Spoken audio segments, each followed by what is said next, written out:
সবার মন জয় করার ৮টি উপায়। এভাবে কথা বললে সবাই আপনাকে ভালোবাসতে বাধ্য হবে। আমরা অনেককেই বলতে শুনি, আমি যতই ভালো করে কথা বলি না কেন কেউ আমাকে ভালোবাসে না। এত করেও আমি কারোর কাছে ভালো হতে পারি না। এটা কিন্তু আপনার দোষ নয়, আপনার কথা বলার ধরনের দোষ।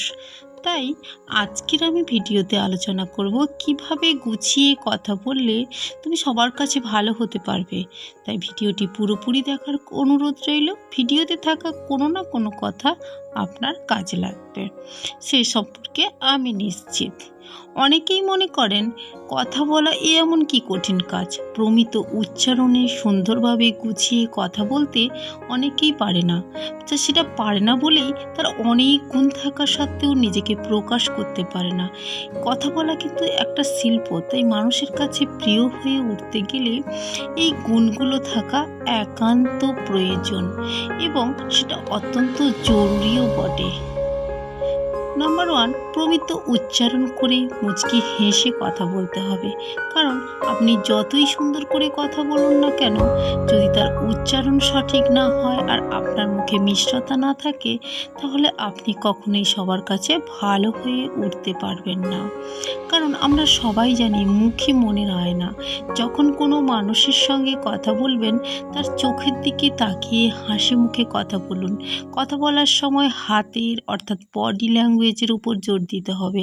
আর কোনো মানুষের সঙ্গে কথা বলার সময় যদি তার মুখের দিকে তাকিয়ে না কথা বলেন, তাহলে রীতিমতো মানুষটিকে অপমান বোধ করে। তাই মানুষের সঙ্গে কথা বলার সময় এবং মানুষের মন জয় করতে হলে এই বিষয়টির উপর খেয়াল রাখতে হবে। তাই আয়নার সামনে দাঁড়িয়ে একটু অভ্যাস করো, যা আপনার কেরিয়ার বা ব্যক্তিগত জীবনের জন্য মঙ্গলজনক। নাম্বার 2, স্বাভাবিক গতি। অর্থাৎ যখন আপনি কথা বলবেন একটু থেমে থেমে বিরতি নিয়ে কথা বলবেন। তাতে আপনার বোঝাতে এবং অপর মানুষটির বুঝতে সুবিধা হবে। আর আপনি যদি কমা পূর্ণচ্ছেদ না দিয়ে গড়গড়িয়ে বলতে থাকেন, মানুষের মন জয় করা তো দূরের কথা, মানুষ আপনার কথা মন দিয়ে শুনবে না।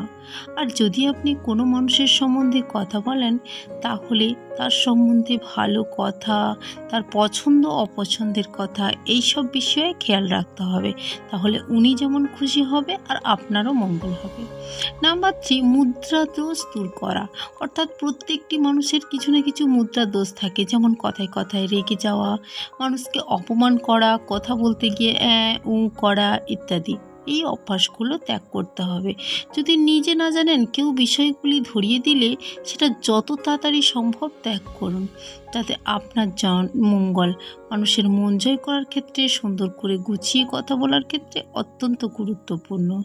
পরবর্তী হলো আত্মবিশ্বাস। অর্থাৎ আপনি যখন কথা বলবেন, এমনভাবে কথা বলবেন যেন আপনিই ঠিক, আপনার কনফিডেন্স লেভেল যেন হাই থাকে এবং যে বিষয়টা নিয়ে কথা বলছেন সেই বিষয়টা সম্বন্ধে জেনে কথা বলবেন, যা আপনার মানসিক মন জয় করার ক্ষেত্রে গুরুত্বপূর্ণ। পরবর্তী হলো শিষ্টাচার। অর্থাৎ আপনি যখন কথা বলবেন, তখন যেন আপনার কথার মধ্যে ভদ্রতা নম্রতা বজায় থাকে, উগ্রতা ভাব কথার মধ্যে যেন না থাকে। মানুষের মন জয় করার ক্ষেত্রে, সুন্দরভাবে গুছিয়ে কথা বলার ক্ষেত্রে এই বিষয়গুলি খেয়াল রাখতে হবে। যেমন নিজের মতামত অন্য কারোর উপর চাপিয়ে দেব না, তেমনি অন্যের কথা মন দিয়ে শুনতে হবে। সেটাই আপনার লক্ষ্য পূরণে সাহায্য করবে। পরবর্তী হলো পরিবেশ পরিস্থিতির ওপর খেয়াল রাখতে হবে। সবসময় মনে রাখতে হবে, সব পরিস্থিতিতে সব কথা বলা উচিত নয়। যখন আপনি কোনো বিষয়ে কথা বলবেন, সেখানকার পরিস্থিতির উপর নজর রেখে তবেই আপনাকে কথা বলতে হবে। আর সবসময় মনে রাখতে হবে, কাউকে আঘাত করে কথা বলা যাবে না, যা মানুষের মন জয় কিংবা সুন্দর করে কথা বলার ক্ষেত্রে অত্যন্ত গুরুত্বপূর্ণ। আপনি যতটা সম্ভব পারবেন তার মনে খুশি রেখে তাকে কথা বলা অত্যন্ত গুরুত্বপূর্ণ। পরবর্তী হলো মূল বিষয়ের দিকে লক্ষ্য রাখা। অর্থাৎ যে বিষয়ে কথা বলতে চাই বা বলছি, সেই বিষয়টার দিকে লক্ষ্য রাখা উচিত। মূল বিষয় থেকে বেরিয়ে অন্য বিষয়ে কথা বললে মানুষ আপনার কথা শুনবে না এবং আপনাকে পাত্তাও দেবে না। তাই এই বিষয়গুলির ওপর খেয়াল রাখতে হবে, কারণ মানুষ মূল্যবান সময় নষ্ট করে আপনার অপ্রাসঙ্গিক কথা শুনতে পছন্দও করবে না। তাই যখন কোনো বিষয়ে কথা বলবেন সে বিষয়টি আগে থেকে ঠিক করে নেবেন যে আপনি কি বলবেন। সুন্দর করে ভাষার ব্যবহার করুন, যা আপনাকে লক্ষ্য পূরণে সাহায্য করবে। এই বিষয়গুলি খেয়াল রেখে কথা বলতে পারলে আপনি সবার কাছে ভালো হয়ে উঠতে পারবেন, আমি নিশ্চিত।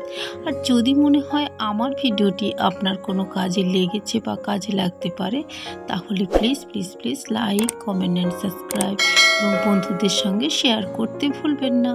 তো দেখা হবে অন্য কোনো ভিডিওতে। ততক্ষণ ভালো থাকবেন, সুস্থ থাকবেন। ধন্যবাদ।